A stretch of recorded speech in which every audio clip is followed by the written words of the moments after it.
ओम शांति। आज प्यारे मीठे भगवान की मीठी मुरली मंथन की डेट है 16 मार्च 2021। तो चलिए आज मीठे मीठे भगवान हम मीठे मीठे बच्चों को कौन सी मीठी मीठी वाणी समझा रहे हैं। चलिए हैव अ लुक। तो भगवान ने कहा, शिव बाबा के इस रचे हुए रुद्र यज्ञ की तुम्हें बहुत बहुत संभाल करनी है। यह है बेहद का यज्ञ स्वराज पाने के लिए। क्या कह रहे हैं भगवान कि भगवान ने जो रुद्र ज्ञान यज्ञ रचा है ना, राजसूय अश्वमेध गीता ज्ञान यज्ञ, रुद्र ज्ञान यज्ञ। भगवान जब आते हैं ना संगम पर, इस ब्रह्मतन में आकर भगवान जो हमें मुरली सुना रहे हैं, तो भगवान ने पूरी सृष्टि पर एक यज्ञ रचा है, ज्ञान यज्ञ, जिसमें देखो कोई भी हम यज्ञ हवन करते हैं तो उसमें 5 सामग्रियों की आहुति डालते हैं ना, हवन करते हैं ना। तिल, जौ, मेवे, दूध, घी, मध वगैरह डालते हैं ना। तो यहाँ भी परमात्मा ने जो यज्ञ रचा है उसमें भी 5 सामग्री की आहुति डालनी होगी। तो ये है काम, क्रोध, लोभ, मोह, अहंकार, ईर्ष्या। ये 5 सामग्री है जो हमें भगवान के यज्ञ में स्वाहा करनी है। और जब हम संभाल करते हैं, और यज्ञ की संभाल करते हैं कौन? ब्राह्मण। कोई भी पूजा पाठ अनुष्ठान हम जब कराते हैं तो उसके लिए हम ब्राह्मण को निमित्त करते हैं। तो यहाँ भी भगवान का ने जो यज्ञ रचा है उसकी संभाल के लिए भगवान ने पहले हम सबको ब्राह्मण बनाया। ब्राह्मण अर्थात सच्चा सच्चा वैष्णव, जो अपने इस मन को भी शुद्ध संकल्पों का भोजन दे। तो बाबा वही कह रहे हैं ना, मेरे रचे हुए रुद्र यज्ञ की संभाल तुम्हें बहुत अच्छी रीति करनी है। यह है बेहद का यज्ञ स्वराज पाने के लिए। स्व का राज, स्व अर्थात आत्मा, आत्मा को राजगद्दी दिलाने के लिए, आत्मा को उसको रजाई सीट पर बिठाने के लिए इस ज्ञान श्रीमत से हमें कनेक्ट रहना है। अब आत्मा रजाई सीट कैसे पालेगी? तो आत्मा जब अपने गुणों को अंदर से बाहर ले आएगी, क्योंकि ऊपर तो रावण के विकार भर गए हैं, क्रोध, लोभ, मोह, अहंकार, ईर्ष्या, और हमारे आत्मिक गुण प्रेम, सुख, शांति, आनंद, शक्ति, ज्ञान, पवित्रता नीचे दब गई है। तो जब ऊपरला फ्लोर खाली होगा तभी तो नीचे की चीज़ें ऊपर आएंगी। और कहते हैं ना, जब हम ऊपर की चीज़ें, मतलब रावण की चीज़ें, माया की चीज़ें जब हम हमारे ऊपर रहती तो हम देह भान में रहते हैं। और किस तरह से मतलब देवता आदि भी देह भान से को देह भान से जोड़ते हैं। मतलब जो देह भान में रहने वाला है उसके लिए कैसे हम उसी रूप में उससे मिलते हैं, ये हमें श्री कृष्ण का एक प्रसंग है, वो बहुत अच्छी रीति इस बात को क्लियर करेगा। तो एक बार की बात है, श्री कृष्ण जी को किसी से मिलने जाना था और वो अपने कमरे में दर्पण के आगे खड़े होकर अपना श्रृंगार कर रहे हैं।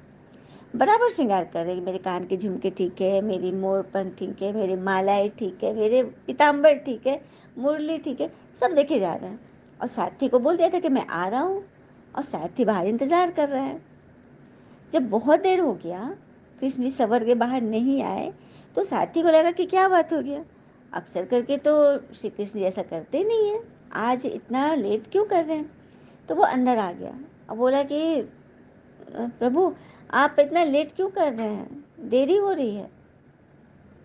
वैसे आपको किसी से मिलने जाना था ना, तो किससे मिलना है?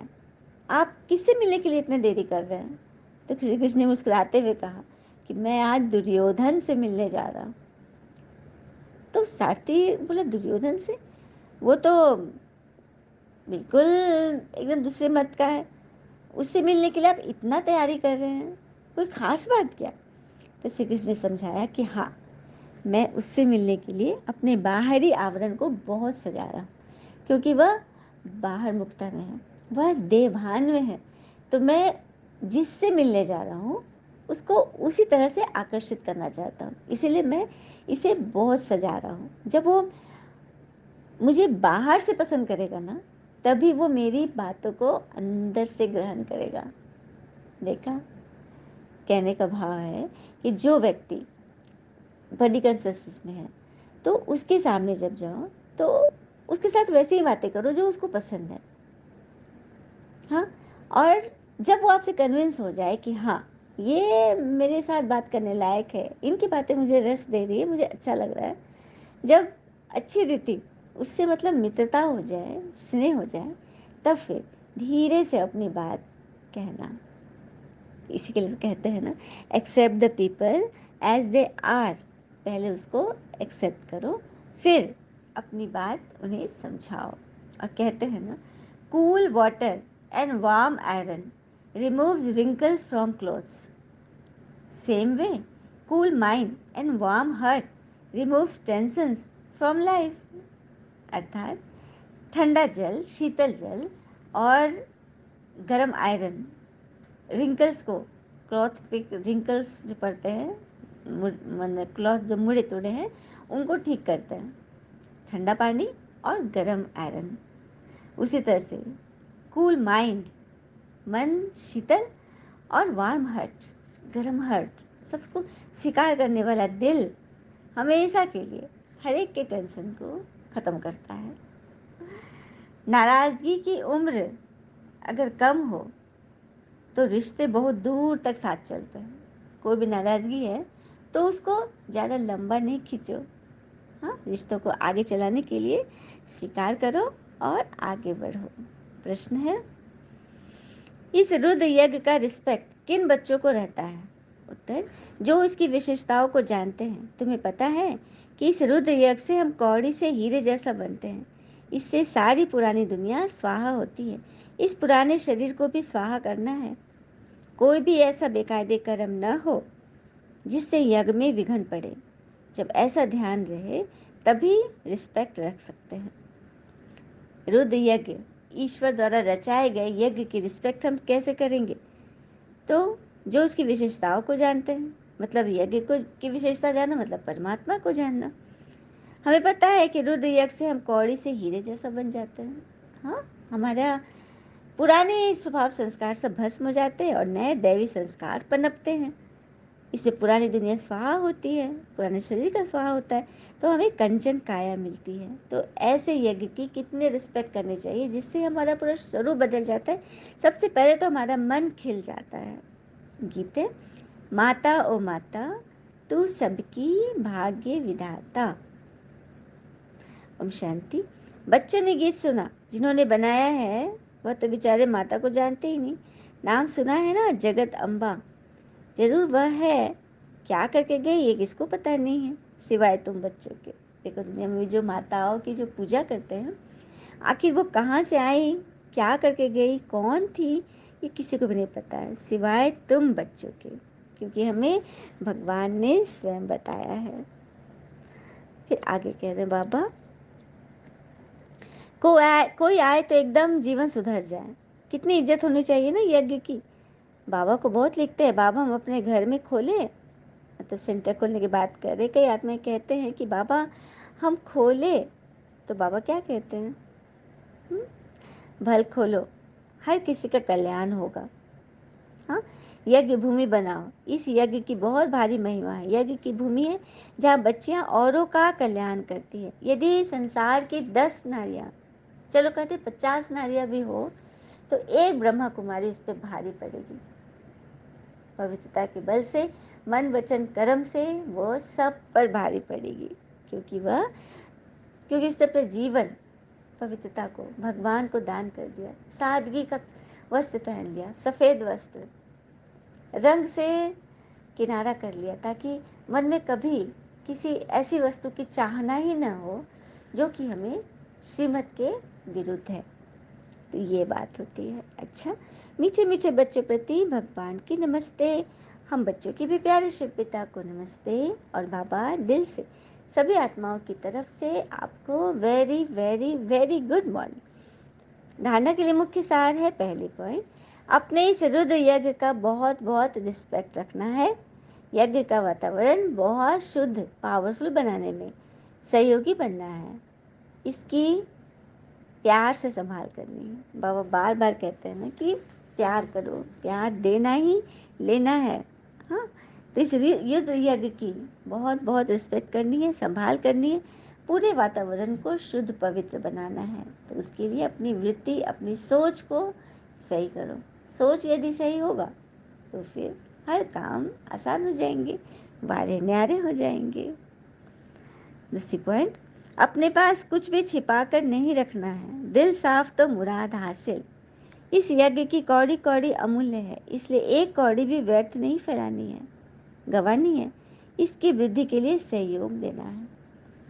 सबसे पहले तो यह यज्ञ किसने रचा, ये पॉइंट किसने दिया, यह बात पे पूरा पूरा फोकस होना चाहिए, थोड़ा मोड़ा नहीं। हाँ, कि चलो किसी ने कह दिया तो सुन लिए, कुछ फ़र्क नहीं पड़ेगा। फ़र्क पड़ना है तो अपने हाथ को जगह पे रखो। बाबा ने दूसरी पॉइंट बोला, अपने पास कुछ भी छिपा कर नहीं रखना है, दिल साफ तो मुराद हासिल। इस यज्ञ की कौड़ी कौड़ी अमूल्य है, इसलिए एक कौड़ी भी व्यर्थ नहीं गंवानी है। इसकी वृद्धि में सहयोग देना है। वृद्धि में सहयोग देना मतलब कोई आदमी बिजनेस कर रहा है तो उसमें बढ़ चढ़ कर बताना है और मोटिवेट करना है। हर पल उन्हें शांति देनी है, शांति के वाइब्रेशन फैलानी है। वरदान दिया बाबा ने, कारण को निवारण में परिवर्तन कर सदा आगे बढ़ने वाले समर्थी स्वरूप भव। कारण को निवारण में परिवर्तन कर सदा आगे बढ़ने वाले समर्थी स्वरूप बनो। तो कैसे हम कारण को निवारण है मतलब प्रॉब्लम को सॉल्यूशन में कैसे डालेंगे, तो ज्ञान मार्ग में जितना आगे बढ़ेंगे उतना माया भिन्न भिन्न रूप से परीक्षा लेगी, क्योंकि यह परीक्षाएं ही आगे बढ़ाने का साधन है। अब कई आत्मा कहते हैं, कल भी था ना नाई वाली कहानी, कि ईश्वर का कोई अस्तित्व नहीं है, लोग इतने दुखी हैं। अरे ईश्वर सबको कर्म का फल तो नहीं देंगे ना। फल में मतलब अच्छा तो नहीं मिलेगा ना, जैसा कर्म करेंगे वैसा फल मिलेगा। इस पर है, रामकृष्ण मिशन जी को कैंसर हो गया था, लास्ट स्टेज में थे और बहुत ज़्यादा बीमार थे। तो सभी कहते थे कि भगवान आपको उठा क्यों नहीं ले रहे हैं, या आप खुद क्यों नहीं बोल रहे हैं, ताकि आपका ये कष्ट खत्म हो जाए। स्वर्ग में जाने पर तो कोई घाव वाव रहेगा ही नहीं, सब मिट जाएगा।